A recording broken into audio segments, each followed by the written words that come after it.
کہتے ہیں سورج گرہن ہوا جب تو لوگوں کے ذہن میں یہ بات آئی کہ شاید حضور کا بیٹا انتقال کر گیا تو سورج بھی شاید سوگ منا رہا ہے، بڑی شان والے ہیں نا مصطفیٰ کریم کی اولاد، تو کہا کہ شاید بیٹا بھی سال کر گیا اس لیے سورج گرہن ہوا ہے۔ فرماتے ہیں نبی پاک ممبر پہ بیٹھے، دیکھیں حضور عقیدوں کی، یہ مسلم شریف کی حدیث ہے، نبی پاک ممبر پہ بیٹھے، فرمایا بھی یہ سورج گرہن اللہ کی قدرت ہے، یہ کسی کے فوت ہونے کی وجہ سے نہیں، غلطیاں ہو جاتی، فرمایا بھی یہ سورج گرہن اللہ کی قدرت ہے، یہ کسی کے فوت ہونے کی وجہ سے نہیں، غلطیاں ہو جاتی۔ ان غلطیوں کے بعد اپنے رب کریم کے ساتھ اپنے تعلق کو مضبوط کرنے کے لیے اللہ رسول نے جو ہمیں وظیفہ دیا اس کو استغفار کہتے ہیں۔ استغفار ویسے اس کا لغوی معنی تو ڈھانپنا ہوتا ہے، یہ غفر سے بنا ہے، لیکن اس کے اصطلاحی معنی یہ ہے کہ جو گناہ انسان سے ماضی میں ہو جائے ان سے معافی چاہنے کا نام استغفار ہے۔ کچھ لوگ توبہ اور استغفار کا لفظ اکٹھا بولتے ہیں، لیکن توبہ کا معنی ہوتا ہے آئندہ گناہ نہ کرنے کا وعدہ کرنا، اور استغفار کا معنی ہوتا ہے پچھلے گناہوں سے اللہ کے حضور معافی مانگنا۔ اگرچہ مفہوم کے لحاظ سے یہ ہم معنی ہی بنتے ہیں، لیکن ان کا جو اصطلاحی مفہوم ہے وہ یہ ہے کہ جب آپ پچھلے گناہوں سے معافی مانگ رہے ہوتے ہیں تو اس کو استغفار کہتے ہیں۔ اللہ تعالیٰ نے اس استغفار کو بڑا پسند فرمایا،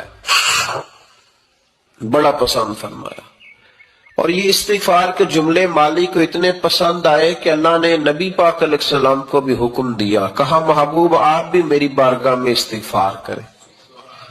اگرچہ حضور کا استغفار اس معنی میں نہیں ہے، بلکہ نبی پاک کا استغفار تو بلندی درجات کا معاملہ ہے، چونکہ استغفار خود ایک عبادت ہے، تو یہ عبادت کرنے کا اللہ نے اپنے محبوب کو بھی ارشاد فرمایا۔ جب فتح مکہ ہوئی تو فرمایا اذا جاء نصر اللہ والفتح، جب اللہ کی مدد آئی تو پھر فتح نصیب ہوئی، وَرَأَيْتَ النَّاسَ يَدْخُلُونَ فِي دِينِ اللَّهِ أَفْوَاجًا، تو پھر آپ دیکھیں گے لوگوں کو، لوگ فوجوں کی فوجیں دین میں داخل ہو رہے، لوگ پہلے ایک ایک دو دو کر کے آیا کرتے تھے، تو اب فوجوں کی فوجیں آ رہی ہیں، تو یا اللہ ہم کیا کریں؟ تو رب کریم نے فرمایا محبوب فَسَبِّحْ بِحَمْدِ رَبِّكَ وَاسْتَغْفِرْ، اپنے رب کے لیے حمد کرو، تسبیح پڑھو اور استغفار کرو۔ کیا کرو؟ استغفار، معافی مانگو، اس کے حضور آہوزاری کرو، استغفار کرو۔ معنی یہ ہوا کہ جب تو غلطی ہو جائے پھر بھی استغفار کرو، جب اللہ زیادہ نعمتیں دے پھر بھی استغفار کرو۔ ہمارے ہاں یہ ہوتا ہے کہ جب تو کوئی نقصان ہوتا ہے تو وہ اللہ کی طرف سے ہوتا ہے، نقصان ہو جائے تو کہتے ہیں اللہ کی مرضی تھی، اور فائدہ ہو جائے تو کہتے ہیں میں نے محنت ہی بڑی کی تھی، میری جدوجہد بڑی تھی۔ ایک بچہ ایک دفعہ میرے پاس کہیں انٹرویو کے لیے جا رہا تھا تو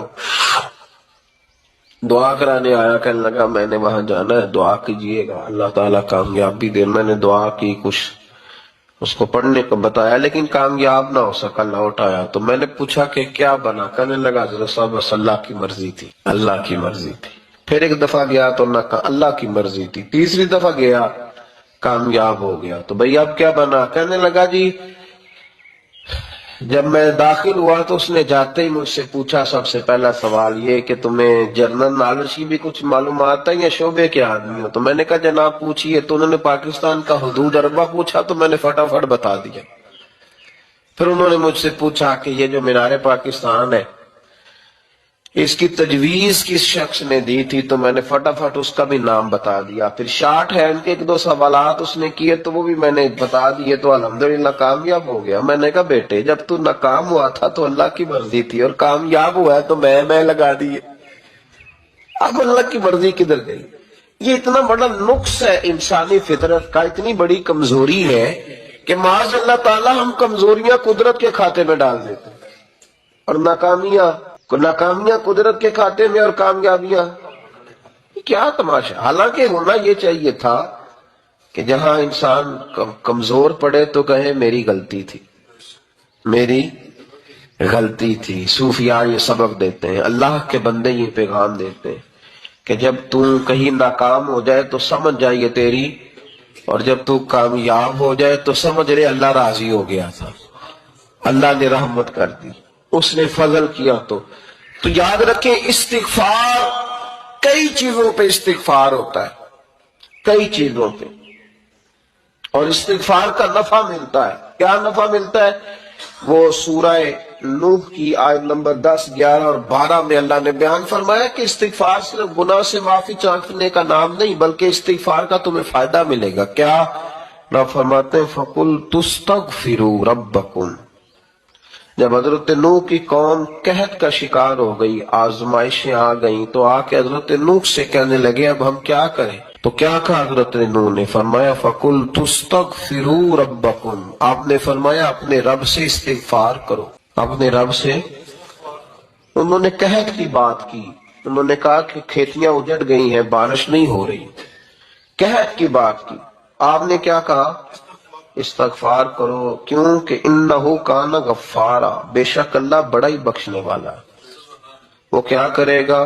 یرسل السماء علیکم مدرارا, وہ تم پر موسلا دار بارش برسائے گا. جب تم استغفار کرو گے تو اللہ موسلا دار بارش برسائے گا. وَيُمْدِدْكُمْ, اور وہ تمہاری مدد کرے گا.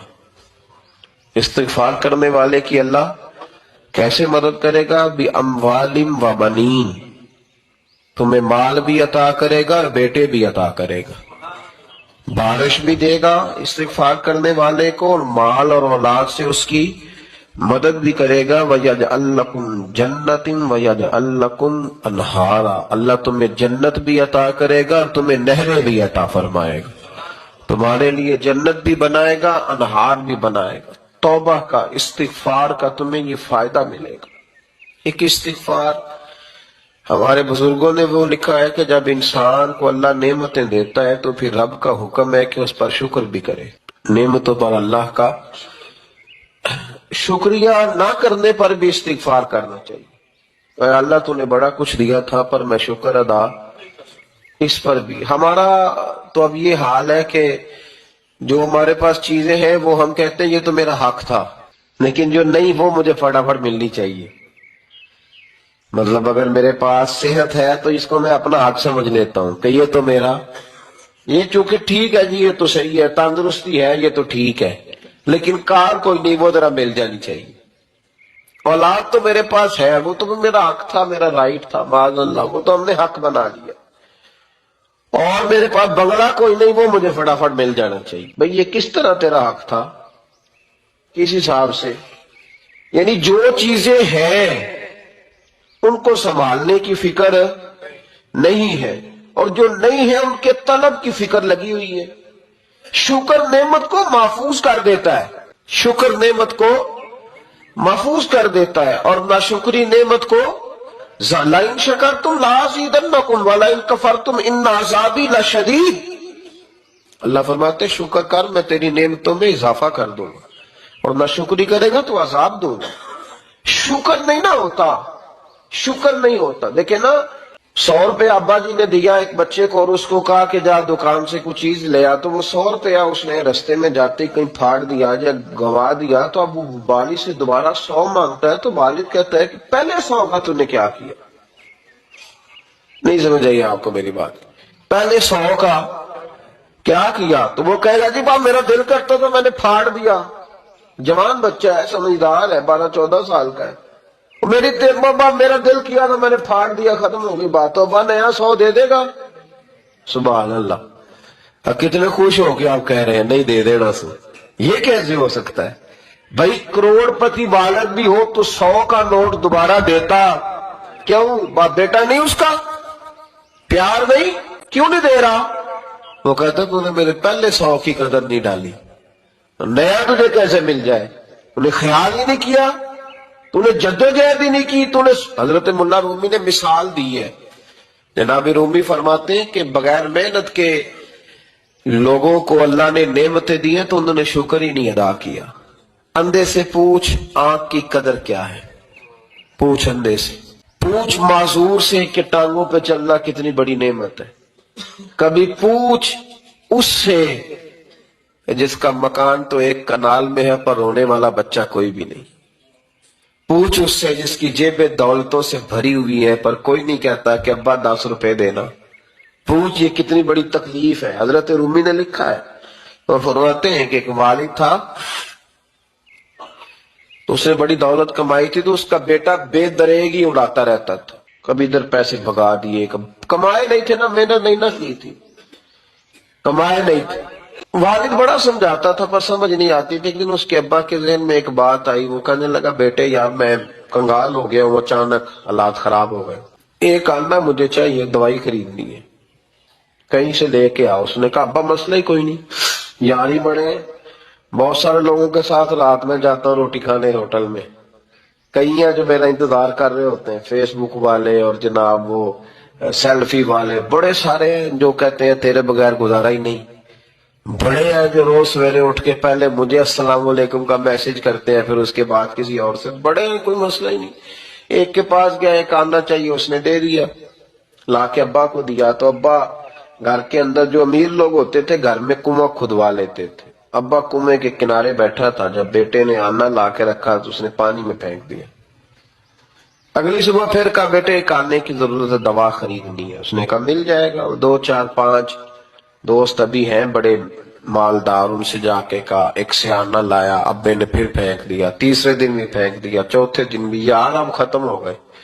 کچھ آہستہ آہستہ دوستوں کو پتہ چل گیا کہ کنگال ہو گیا ہے، خبر پھیل جاتی ہے نا، اب بھوکا ہو گیا۔ اب آہستہ آہستہ موبائل بند ہونے لگے، آہستہ آہستہ جو ہے وہ نمبر بلاک ہونے لگا، حالات بگڑ گئے۔ اب جب اسے پتا تھا کہ یار تو اب دروازہ کھٹکھٹاتا ہوں تو کہتے ہیں کہ اسے کہہ دو میں گھر نہیں، ابا نے تو آنا مانگنا ہے، اور میں بے دریغ دولت ابا کی اڑاتا رہا ہوں، اب یہ بھی نہیں کہہ سکتا کہ مجھے دیتا کوئی نہیں۔ شہر سے باہر نکل گیا، سارا دن مزدوری کی، جد و جہد کی، کبھی کام کیا نہیں تھا، ہاتھوں پہ چھالے پڑ گئے۔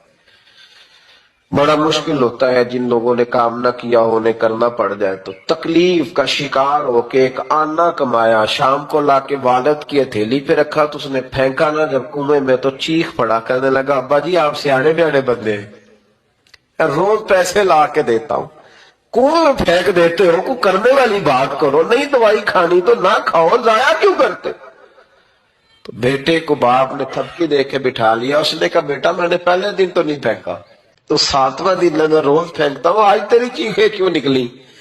کہنے لگا ابا پہلے ادھار کے تھے آج مزدوری کے۔ نہیں سمجھ آئی بات؟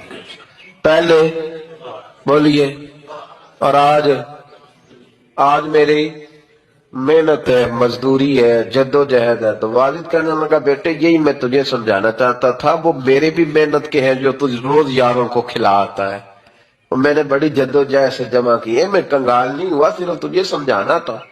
او بھائی یہ آنکھیں تیری محنت کی نہیں نا، اس لیے تو شکر نہیں ادا کرتا، یہ وجود، یہ ٹانگیں، یہ شعور، یہ تیری جد و جہد کا نہیں، جو عقل کی دولت اللہ نے دی ہے نا، یہ تیری محنت کی نہیں۔ اگر محنت کی ہوتی تو سجدے میں پڑا رہتا، تو خیال کرتا اللہ نے آنکھیں دی ہے قرآن دیکھنے کے لیے، جب کوئی کسی گندی چیز کو دیکھتا ہے تو ناشکری کرتا ہے، جب غلط طرف اٹھاتا ہے یہ چیزیں تو ناشکری کرتا ہے۔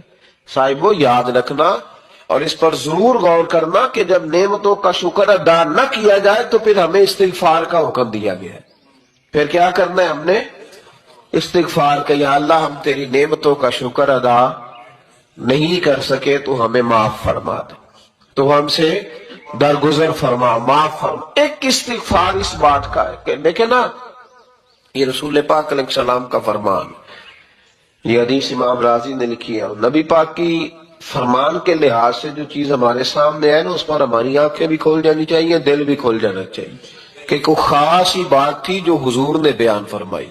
میری ملک کے لیڈر اگر قوم کو صرف سچ بتائیں، ہمارے پاس کیا ہے، ہم کتنا سروائیو کر سکتے ہیں، کہاں تک جا سکتے ہیں، آپ یقین کریں قوم کا اعتماد قائم رہے۔ اگر ہم اپنے بچوں سے سچ بولیں، اپنے دوستوں سے سچ بولیں، اپنے محبت کرنے والوں سے سچ بولیں، ہمارا اعتماد نہیں خراب ہوگا، اعتماد قائم رہے گا۔ وہ ایک شخص نے آ کے کہا تھا نا یا رسول اللہ میں 2 نمازیں پڑھوں گا، اگر آپ کہتے ہیں تو کلمہ پڑھتا ہوں، 5 نہیں پڑھ سکتا۔ فرمایا تو آ جا 2 ہی پڑھنا، لیکن یہ چھٹی صرف حضور دے سکتے ہیں اور نہیں کو دے سکتا۔ حضور نے فرمایا 2 ہی پڑھنا۔ صحابہ کہتے ہیں 2 نمازوں کی شرط پہ کلمہ پڑھا۔ پھر شارحین فرماتے ہیں وہ وقت بھی آیا کہ وہ تہجد بھی پڑھا کرتے تھے،